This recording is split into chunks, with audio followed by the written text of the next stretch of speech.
Morning students, today we will teach about the reasoning session. Reasoning एक ऐसा important section है जहां की आप बैंक, एसएससी और डिफरेंट रेलवे एग्जाम्स में आप ज्यादा से ज्यादा स्कोर कर सकते हो और with speed and accuracy. Basically हम लोगों को लगता है रीजनिंग एक ऐसा सेक्शन है जहां की हम लोग बना तो सकते हैं सर, लेकिन बनाने से सबसे ज्यादा इंपॉर्टेंट होती है कि मैं उसे कम टाइम में बनाऊं, और कम टाइम में बनाने के लिए मुझे चाहिए ट्रिक्स। बेसिकली ट्रिक्स मुझे कहां से मिलेंगे? चलो तो आज एक इंटरेस्टिंग सेक्शन पढ़ते हैं जिसमें कि हम लोग ये चीज देखेंगे कि रीजनिंग को कैसे डिफरेंट ट्रिक से सॉल्व किया जा सकता है। बेसिकली मैं रीजनिंग की बात करूं तो रीजनिंग में हमारे पास डिफरेंट सेक्शन आते हैं। रीजनिंग में सबसे पहला जो इंपॉर्टेंट सेक्शन होता है वो होता है हमारे पास वर्बल सेक्शन। वर्बल एक ऐसा सेक्शन जहां से कि most of the students alphabetical session और उसके बाद हमारे डिफरेंट सेक्शंस आते हैं। तो एज अ इंट्रोडक्शन ही हम लोग थोड़े वर्बल के बारे में आज जान लेते हैं कि वर्बल होता क्या है। चलिए तो सबसे पहले वर्बल के बारे में बात करते हैं। तो हम लोग आज देखते हैं कि वर्बल में हमें पढ़ना क्या क्या है और हमारे लिए इंपॉर्टेंस क्यों रखता है। क्योंकि हमें पढ़ाई तो दी जाती है लेकिन मुझे यही नहीं पता रहता कि मैं इस चीज को पढ़ क्यों रहा हूं। ओके चलिए तो आज आगे देखते हैं। वर्बल में सबसे पहला जो टॉपिक होता है वो होता है अल्फाबेटिकल ऑर्डर। अल्फाबेटिकल ऑर्डर वैसे ऑर्डर जहां के हम लोग इंग्लिश अल्फाबेट्स के बारे में पढ़ते हैं और डिफरेंट ट्रिक्स सीखते हैं। ठीक है, उसके बाद हमारा जो डिफरेंशिएशन होगा वो होगा हमारा ब्लड रिलेशन, जिसे कि हम लोग कहते हैं रक्त संबंध। ओके, नेक्स्ट सेशन हमारा होगा distance and direction. Distance and direction. Next session हमारा होगा ऑर्डर एंड रैंकिंग। मैं आपको यह भी बताऊंगा कि इन सारे इंपॉर्टेंट सेक्शन की हमारे लिए क्यों महत्ता है, क्यों इंपॉर्टेंस है और कितने मार्क्स इससे एग्जाम्स में हमारे लिए पूछे जाएंगे। Okay, order and ranking. इसके अलावा आ जाओ आप लोग तो डिफरेंट हमारे पास और भी आते हैं जहां के हम लोग सिटिंग अरेंजमेंट पढ़ते हैं। Sitting arrangement. Okay, sitting arrangement. And finally जो हमारे पास पांचवा मोस्ट इंपॉर्टेंट टॉपिक होता है वो होता है हमारे लिए पजल।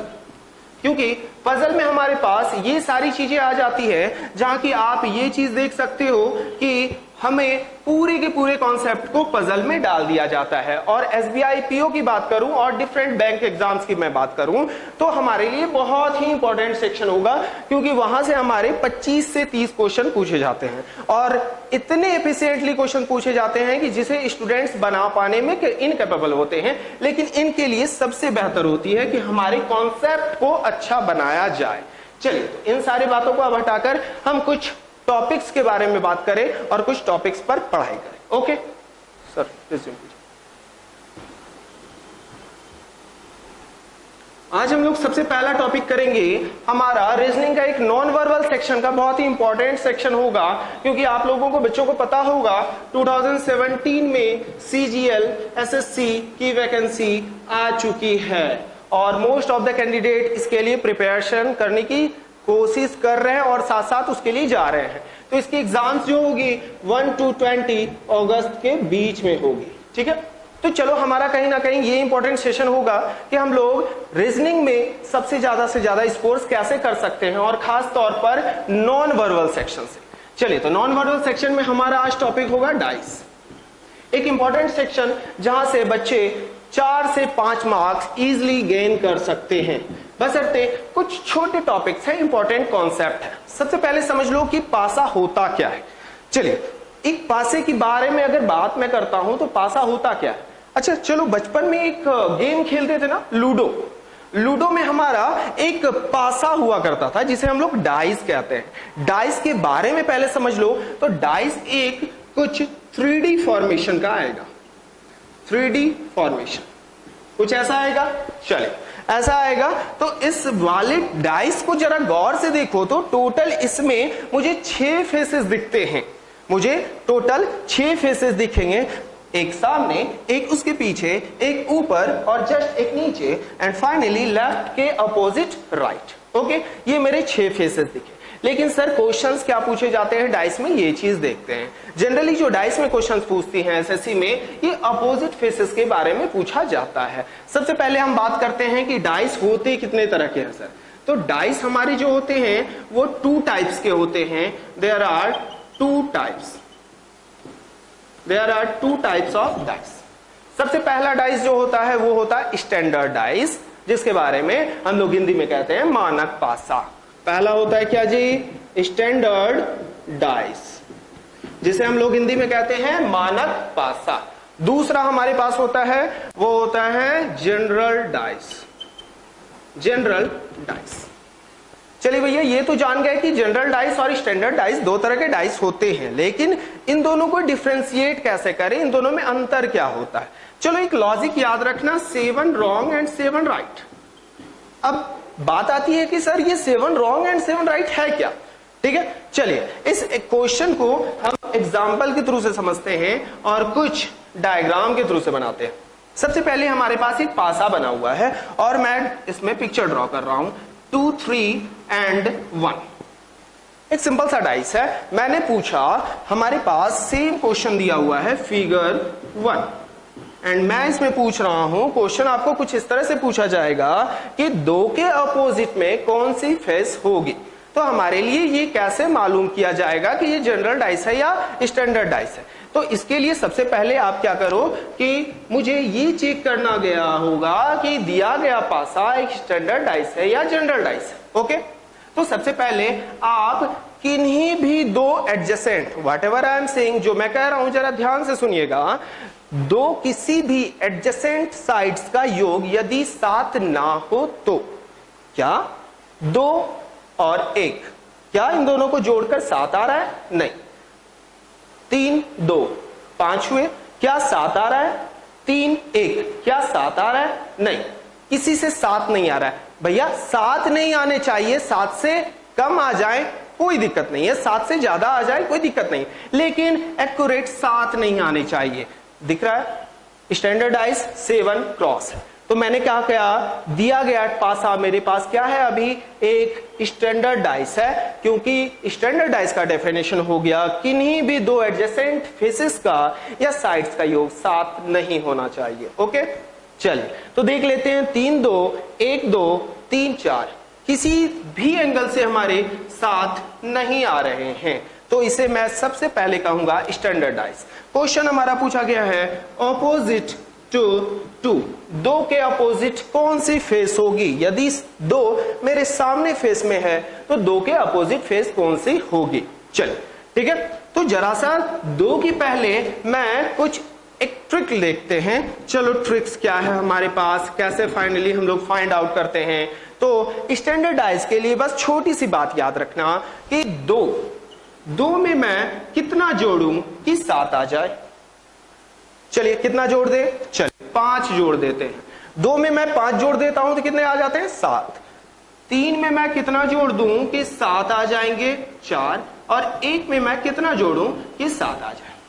2 + 5 = 7, 3 + 4 = 7, 1 + 6 = 7।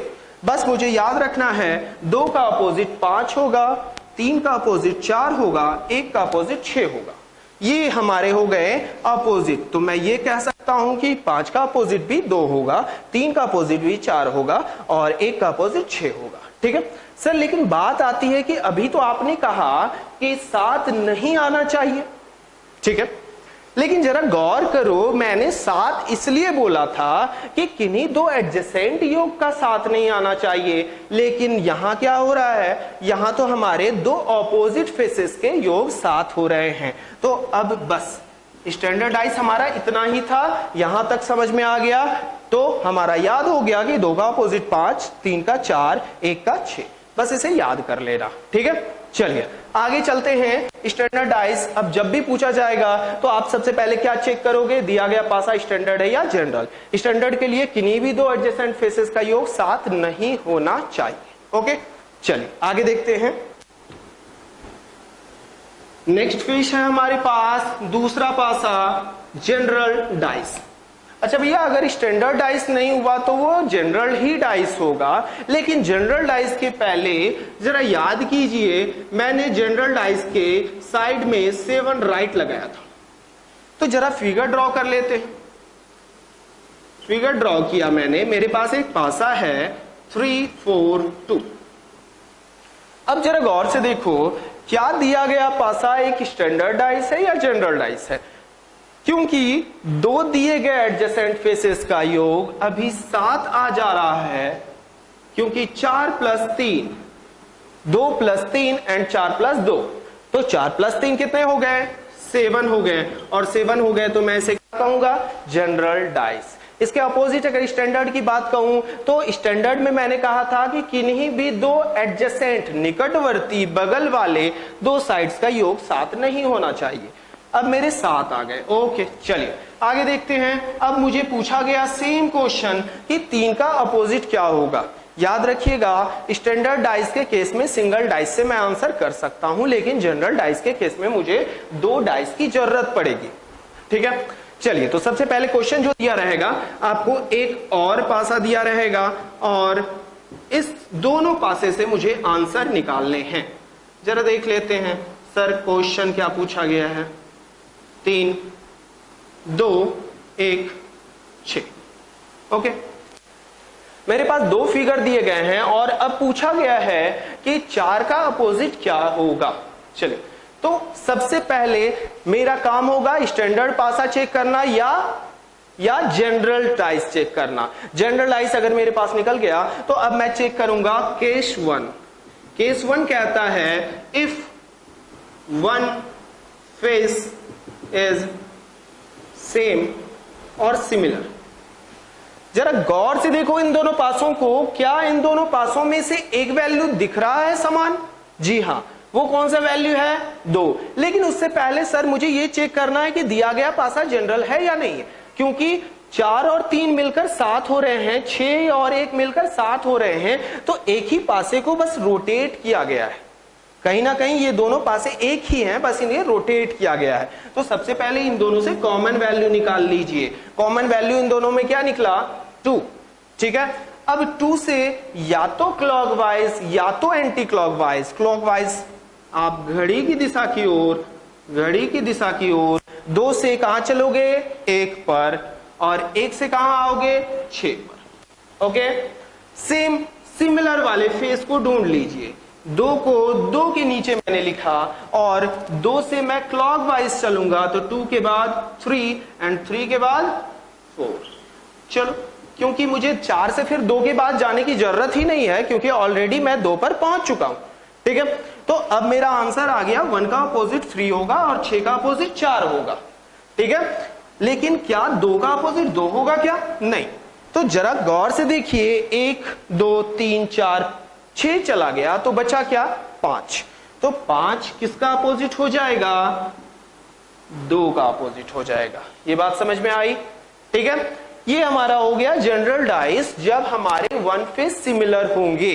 ओके, तो सबसे पहला काम होगा स्टैंडर्ड, दूसरा काम होगा जनरल डाइस चेक करना। यदि जनरल डाइस होता है तो मुझे चेक करना पड़ेगा कि यदि 1 फेस इज सिमिलर, केस 1।